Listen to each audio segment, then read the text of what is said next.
Atenção! Estão querendo me tirar do clube dos passadores de pano do senhor Felipe Coutinho. É isso mesmo. Nesse vídeo, a gente vai destacar aqui uma brincadeira do Verratti em uma postagem do Felipe Coutinho e uma maneira também de eu prestigiar aqui a galera que me acompanha, que comenta, porque o Tiagão do canal Vasco em Família bateu a marca de 67 mil inscritos. Gratidão, família. Muito obrigado. Que isso? Nunca pensei, 67 mil inscritos, é muita gente, é muito vascaíno acompanhando aqui o Tiagão. E aí eu separei aqui alguns comentários em relação ao Felipe Coutinho, porque o Tiagão foi mais criterioso nesse último jogo contra o Melgar e a galera ficou bolada da vida, falando que eu cedi a pressão, que isso, o Coutinho é fundamental. Estão querendo me tirar do clube dos passadores de pano do Felipe Coutinho. Mas nesse vídeo tem muito mais, família. Vamos falar aqui também sobre a Sul-Americana, por quê? Um resultado aqui inesperado. O Vasco, nesse momento, não é a pior campanha, quero dizer, o pior segundo colocado. Claro que vai ter o jogo do Vitória, que nesse momento é o pior, mas vai jogar daqui a pouco. Mas tem um time que tá com 8 pontos, mas tinha saldo 2. Tá tomando uma porrada para um time já eliminado de 4 nesse momento. Tá ficando com saldo negativo de -2. Ou seja, uma campanha pior que a do Vasco. Então a gente tem que debater isso também. E quero trazer aqui alguns cortes bem interessantes do programa Seleção Sport TV e também o programa Troca de Passes. No programa Troca de Passes, eles falam da importância do Fernando Diniz nesse momento. Esse Mansur fala que o segundo gol do Vasco é uma obra-prima. Maneira essa resenha. Fala também sobre o Jair, interessante pra gente debater, e também sobre o Nuno Moreira. Eu tô achando que eu queimei ele, hein? Que isso, Thiago? Tem esse poder? Sei lá, família. Fui falar que ele ia resolver contra o Fluminense, né? Que o influenciador aí falou quem é Nuno. Eu falei, você vai conhecer. Jogou muito mal contra o Fluminense e eu achei ele mal também na partida de ontem. E o Lédio, né? Que revelou uma conversa com o Pedrinho, falando que o Pedrinho tá botando muita fé nessa parada que o Diniz vai mudar esse time do Vasco. Show de bola? Chega aí, nessa quarta-feira à noite, então show, vamos lá. Se não for inscrito aqui no canal Vasco em Família, se inscreve, deixa o like e ativa o sininho para não perder os próximos vídeos e dar aquela hypada para fortalecer aqui o nosso trabalho. Família, seguindo aqui a nossa resenha, como é um assunto que eu não domino, que eu não entendo absolutamente nada, mas quero compartilhar aqui com vocês, né, o VP jurídico do Vasco, Felipe Carregal, falando da vitória que o Vasco teve hoje, né, na Justiça sobre a 777. Dessa forma, o associativo continua no comando. Se liga só. O tribunal acabou de confirmar aqui 3-0, tá? Manteve a decisão liminar que afastou a 777 do controle. Basicamente, o tribunal entendeu, com base inclusive nas demonstrações financeiras da época, que a empresa, além de não cumprir certas obrigações contratuais, não vinha, isso foi amplamente discutido no julgamento, não vinha pagando as dívidas do clube, e isso demonstra, no mínimo, ali uma gestão temerária, tá? Então o tribunal foi muito enfático nessa questão de que a 777 não atacou, ela tinha obrigação de atacar a dívida do clube, fora outras coisas, tá? Mas isso foi um ponto que foi bastante debatido no julgamento. Eu não posso estender muito, porque tem segredo, mas basicamente foi isso, tá? Aí, família, ficando carequinha. Pô, será que eu não arrumo nenhuma parceria aí não? Botar um cabelo em mim? Mas por que, Thiago, tu tá falando isso? Porque assim, família, eu fiquei mais calvo, né, em 2023.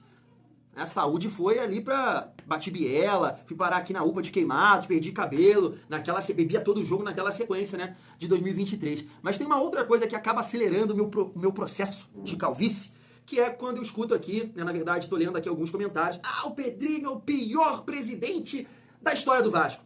Família, você tem todo o direito de criticar a gestão, mas esse comentário não dá. A partir do momento que teve um sujeito que sentou nessa cadeira chamado Jorge Salgado, não aceito isso não, Pedrinho pior, não aceito de forma nenhuma, que esse cidadão, o Vasco permaneceu uma Série B, e esse cidadão vendeu o Vasco para a 777. Ainda foi falar que o que fizeram lá, né, com o Bahia, o Grupo City, era coisa de galinha morta. E a gente viu o Grupo City já pagando basicamente, né, a dívida toda lá do Bahia, e agora é um trabalho, né, um trabalho a longo prazo, né, melhor dizendo, e aqui no Vasco, toda essa bagunça. Então eu tenho dificuldade e acaba acelerando o meu processo de calvície, família. Seguindo aqui, a nossa mais vitória importante, né? E aí o Vasco me parece que vai ter mais tranquilidade para seguir aí no comando, né, conduzindo o clube, honrando os compromissos, pagando as dívidas e, claro, futuramente aí, se for o caso, buscar um novo investidor com mais seriedade, mais amor ao clube, à instituição.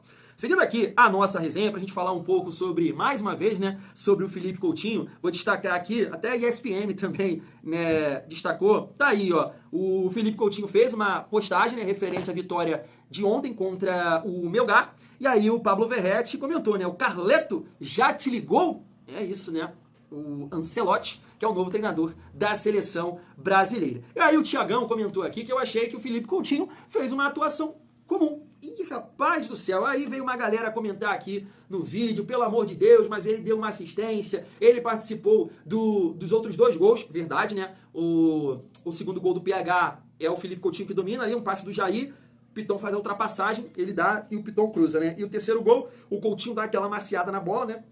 O Tietchan conduz e acha o Verratti faz o terceiro gol. Mas, assim, vamos lá, porque eu preciso debater aqui com vocês. Ó, alguns comentários, eu quero saber também se a família vascaína concorda. Do meu parceiro Rômulo, na minha opinião, o Coutinho é fundamental para esse time do Vasco, pois ele potencializa alguns jogadores. Tamo junto, saudações vascaínas. E, de fato, cara, eu já ouvi isso de alguém.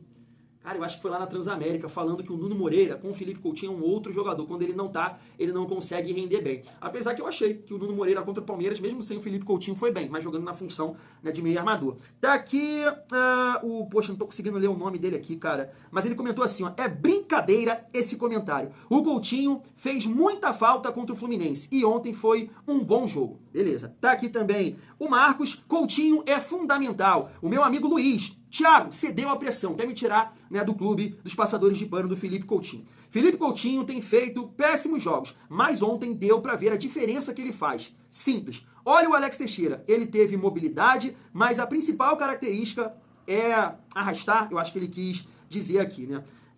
O nosso amigo Raimundo, esse time sem o Coutinho não tem criatividade nenhuma na armação de jogadas. O Gabriel, achei que o time perdeu desempenho e confiança sem Coutinho. E também achei que ele tá melhorando. Tá aí, né? Foi algum dos comentários que eu separei. A galera comentou bastante em relação ao Felipe Coutinho. Como eu disse, não achei que ele foi mal, mas uma partida comum. Porque assim, cara, a gente tá falando aqui de um nível de jogador que é muito diferente. O próprio Diniz falou isso numa coletiva e eu concordo, né? Da geração ali do Neymar, é um dos mais talentosos, sem sombra de dúvidas. Jogador de Copa do Mundo, um jogador de sucesso na Europa. Então a jogada do Ryan, poxa, assistência. Mas é um passe simples, família. Não é um passe que ele deu, por exemplo, no jogo lá contra o Melgar. Aquilo ali é uma bola de Felipe Coutinho. Mas beleza, tem que dar segmento à jogada, tem que dar dinâmica ao jogo. E ele deu nessa bola aí do Ryan, como foi no Piton, e amaciou a bola para o passe, amaciou a bola ali para o Tietchan conduzir e achar o Verratti. Beleza. Mas na minha visão, eu sou um pouco mais criterioso com o Felipe Coutinho. E justo. Não é uma questão aqui de ceder a pressão, como o meu amigo Luiz Carlos disse. Não é ceder a pressão, porque eu tenho que ser justo. Tá? Por mais que eu sou mais fã, assim, eu gosto mais do Felipe Coutinho em comparação ao Payet, eu preciso ser justo. Em 2023, quando o Payet chegou, a gente passava aqui um pano, a maioria dos vascaínos, um jogador que não fala o idioma, a adaptação, a questão física e tudo mais. Aí a gente aqui, né? Beleza. E foi importante ali em 2023 em alguns jogos. 2024, da mesma forma, vamos deixar ali, pré-temporada, mais adaptado, não sei o quê, não sei o quê. Chega um determinado período da temporada que, poxa, não dá mais pra ficar passando o pano ou achando desculpas. Você tem que cobrar o cara. E foi isso que eu fiz com o Payet em 2024. O Payet não assume um papel de protagonista do time. É tocar a bola pro lado, é assim, se desfaz da bola. E a mesma coisa estou fazendo com o Felipe Coutinho. Quem me acompanha aqui desde janeiro sabe o quanto eu defendi aqui o Coutinho. O quanto eu defendi. Estava jogando mal, eu estava aqui, ó, vamos acreditar, jogador diferente, tá faltando jogador, e não sei o que, companheiros e tudo mais. Agora, chega um momento que a gente tem que cobrar o Felipe Coutinho como o Felipe Coutinho, não como um jogador comum. Essa é a minha forma de pensar. Então, quando a galera comenta aqui dessa maneira e esquece o adversário que nós enfrentamos ontem, aí eu não consigo. Aí então me tira do clube dos passadores de pano. Porque, cara, o Melgar era um time frouxo. Quando eu digo frouxo, frouxo na marcação. Dava muita liberdade pro Felipe Coutinho jogar. E assim, a partida, por exemplo, contra um time de Série B, mas na minha opinião, muito mais organizado que o Melgar, que foi contra o Operário, o time não foi bem, pô. O Coutinho não foi bem na partida decisiva, não foi nada bem. Então, assim, aí a galera pega o jogo contra o Fluminense, Fluminense e aí tira aqui contra o Melgar. Nossa, o Vasco foi muito mais criativo contra o Melgar. Poxa, não dá. Não dá, não aceito, não aceito. Não estou dizendo aqui que o Coutinho tem que ser barrado. Não estou dizendo aqui que o Coutinho não presta. Não estou dizendo aqui que o Vasco não tem que renovar com o Felipe Coutinho. Mas, não dá. A gente tem que analisar o adversário, que é fraquíssimo. Fraquíssimo. O Melgar. Fraquíssimo. Entendeu? Então, eu fico assim com essa opinião. Uma partida comum ontem. Quero ver agora contra o RB Bragantino ele chamar a responsabilidade que eu sei que ele tem capacidade para assumir. Família vascaína, assumir essa responsabilidade de ser o melhor jogador do Vasco, tecnicamente falando. Seguindo aqui a nossa resenha, rapidamente destacar essa questão da Sul-Americana, família. E aí depois a gente vai reagir aqui aos cortes que eu fiz, né, dos programas Troca de Passes e também Seleção Sport TV. Bem interessante para a gente debater aí, né, a sequência da temporada, o trabalho do Fernando Diniz e alguns jogadores. Olha só, os jogos que a gente tem que acompanhar, né, um pouco mais, vão começar a partir das 9h30, né? Que é o grupo ali do Flamengo, na Libertadores. Vão jogar LDU e Central Córdoba. E um desses dois, né? Podem ser aqui adversário do Vasco, né? Melhor dizendo. Tem também o grupo do Bahia, o grupo do Vitória, que também começa os jogos às 9h30. Então tá aí, ó. O Vitória vai enfrentar o time que já está classificado fora de casa. O Vitória com 6 pontos. E aí vai ter um jogo ali também decisivo, né? Defensa e Justiça e Cerro Largo. Por quê? Se esse time que está na primeira colocação ganhar do Vitória e ter um vitorioso aqui nesse jogo, o Vitória está fora da Sul-Americana, né? O empate, o Vitória empatando fora de casa e saindo aqui algum vitorioso, vai depender ali saldo de gols. Infelizmente acabou que eu cortei aqui, não sei qual é o saldo dos outros dois times e também do Vitória. Mas aqui é um grupo que mexe diretamente também com a situação do Vasco, porque em caso de vitória, né, o Vitória fica com uma campanha melhor que o Vasco. Empatando ou perdendo, né, e saindo o vencedor desse outro confronto, o Vasco fica à frente deles. Mas como eu comentei com vocês, família, nesse momento, né, o Vitória é o pior segundo, depois o Vasco e o América de Cali, né? Mas aí tá acontecendo aqui um resultado inesperado, né? Eu vou até colocar aqui de novo, né, para ver quanto é que tá esse jogo. Nossa senhora, mais um, 5-0. Então tá aí, saldo de -3 pro Guarani de Assunção, me parece, e esse time tá ficando pior que o Vasco, né? Agora o Vasco subiu ali mais um degrau, né, família vascaína, porque esse time tem 8 pontos, mais um saldo de -3. O Vasco tem 8 pontos, um saldo zerado. Então esse time aqui deve ficar, em caso de vitória do Vitória, né, esse time vai ficar com a pior colocação e aí enfrentar, de repente, LDU ou Central Córdoba ou Universidade do Chile, né? Eu acho que é por aí, família. Eu tava até debatendo lá com alguns flamenguistas na academia, né? Porque eu falei, pô, o Vasco de repente vai encarar a LDU e o Central Córdoba que vocês jogaram aí, né? E a galera falando, não, pô, o Central Córdoba é muito pior, time mais organizado, fechadinho, ganhou do Flamengo no Maracanã, empatou lá, mas eu também pontuei a questão da altitude, né? A altitude também desses times ali, dos melhores terceiros, sei lá, família, entre o Central Córdoba, LDU e Universidade do Chile, poxa, eu acho que eu prefiro enfrentar a Universidade do Chile. Tô errado? Tô equivocado? Me conta aí. E aí, para finalizar a nossa resenha, vamos reagir aqui juntos, né? Os programas Troca de Passes e também Seleção Sport TV para acrescentar aqui na nossa resenha. Se liga só. O Vasco tem ideias hoje ofensivas que o time parece que está absorvendo o jeito, com bola, o Vasco tá dinizismo, coisas que são marcas do trabalho do Diniz, com bola, parece um time que vai conseguir progredir nesse sentido. Tem um norte, ó, o time vai caminhar para fazer isso. Agora, tem muita coisa a melhorar. Por quê, inclusive? Porque o que foi a grande virtude do Vasco no primeiro tempo, que foi o trabalho com a bola, talvez tenha sido a grande dificuldade do segundo tempo, onde o Vasco perdia a bola muito rapidamente. Mudou todas as ações, né? Teve com bola e sem bola. Exato. Aí ele sem bola passou a ser muito mais exigido, enfim. Porque às vezes você olha o bom, aí às vezes você não olha assim, poxa, mas por que foi tão bom? Porque eles eram intensos, interessados na bola, em ocupar espaço, em brigar pela bola. O segundo tempo foi ao contrário. Ah, mas é normal, passivo, né? Também tem a ver com o placar, né? Claro que tem influência. Já tinha sido construído, 3-0. Tudo bem, mas eu não... Tudo bem, e pode acontecer dentro de campo. Mas nós estamos aqui para analisar. Claro. Aí, nesse sentido, por que foi tão bom o primeiro tempo? Ele é nítido, porque o lema do Diniz, para todo lugar que ele vai, ele fala, eu quero resgatar em vocês aquela alegria, prazer de jogar futebol, como se estivesse na rua da sua casa, na quadra da escola, né? Então, isso ele está colocando. É óbvio que para coisas maiores, o Vasco ele vai precisar e vai ser testado para isso. Equilíbrio, né, Alex? Equilíbrio, mas para um time igual o Melgar, ele não precisava ser tão manso no segundo tempo. Agora, vamos falar. Mas que ficou gostoso de ver, vixe Maria, o primeiro gol foi muito bom. O segundo gol do Vasco é uma pintura de jogada e tem os conceitos do que é o jogo do Diniz. Especialista, camisa 5 que o Vasco tem, mas aí a ver como o Diniz Família, esse segundo corte aqui é falando sobre o Jair. Mas só para pontuar aqui uma questão, né, que foi levantada aí pelo Alex, que o Vasco diminuiu o ritmo no segundo tempo, e verdade, né? Eu estava ali esperando uma goleada, se foi uma goleada, né? Mas 4, 5, né, para o Vasco, poxa, tirar aquele vexame lá contra o Puerto Cabello. Mas o time diminuiu bastante, né, o ritmo, porque é isso, o Diniz, ele faz esse time correr bastante sem a bola, né, para pressionar e tudo mais. Eu acho que o Vasco diminuiu o ritmo, de repente também pelo cansaço, né, pela sequência de jogos, o Vasco não está poupando, né, 15 jogos, né, que o Vasco só conseguiu poupar aí 2 jogadores, né, que foi lá contra o Palmeiras, o Coutinho e o Verratti, então eu acho que é nesse sentido aí também, depois teve as mudanças, mas eu acho que o primeiro tempo foi um grande primeiro tempo, claro, corrigindo algumas coisas, principalmente ali a saída de bola, o Vasco errou muito, né, quando o Melgar pressionou, mas é aquele papo que eu falava aqui há muito tempo quando a gente debatia, né? O Diniz, não sei o quê, vai ter dificuldade, mas eu falava, o Diniz não é só saída de bola, gente.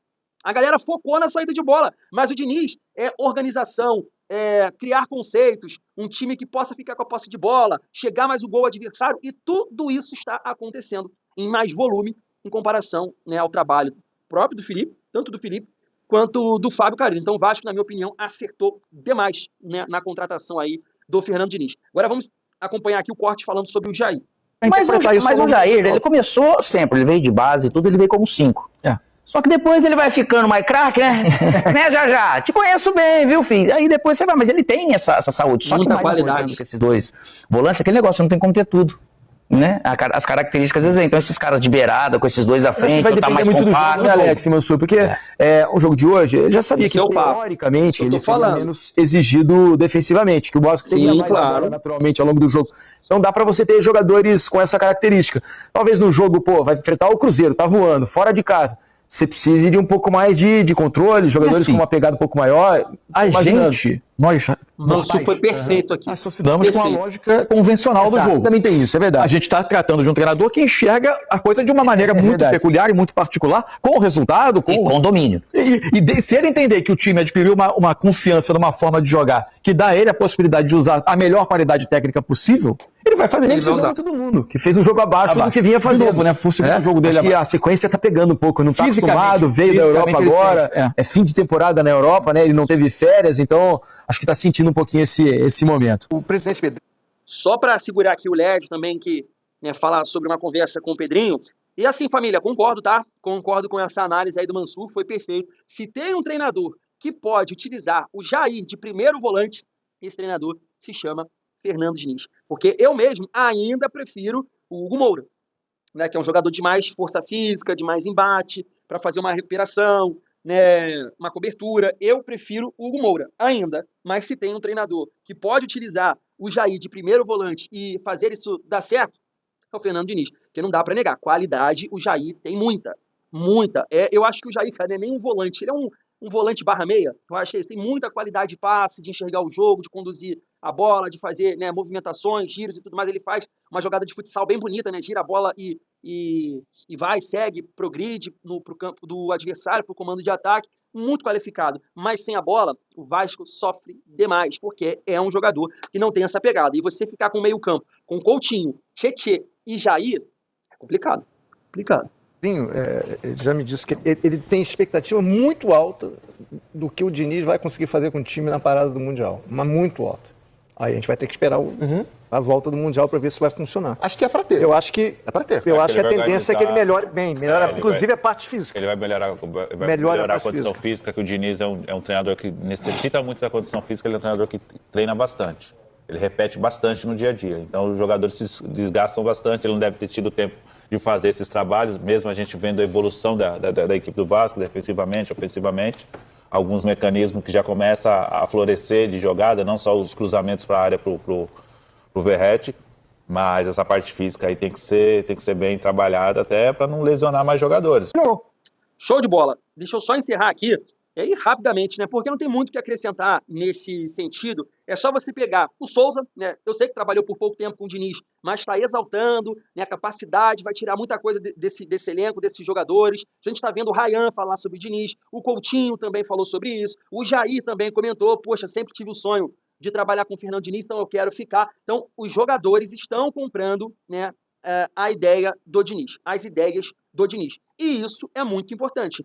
E nesses 5 jogos, poxa, a gente viu uma melhora em comparação ao Vasco do Carille e o Vasco também do Felipe. Então, com mais tempo, né, um time conseguindo recuperar fisicamente, poxa, e no mundo ideal, chegar gente, chegar jogadores, reforços. Poxa, o Vasco vai ter uma condição de entregar uma tranquilidade para os torcedores no Campeonato Brasileiro e, quem sabe, né, sonhar, acreditar num milagre de chegar longe aí nas competições de mata-mata, Sul-Americana e também a Copa do Brasil. Família, fui, tamo junto, até amanhã às 7. Valeu!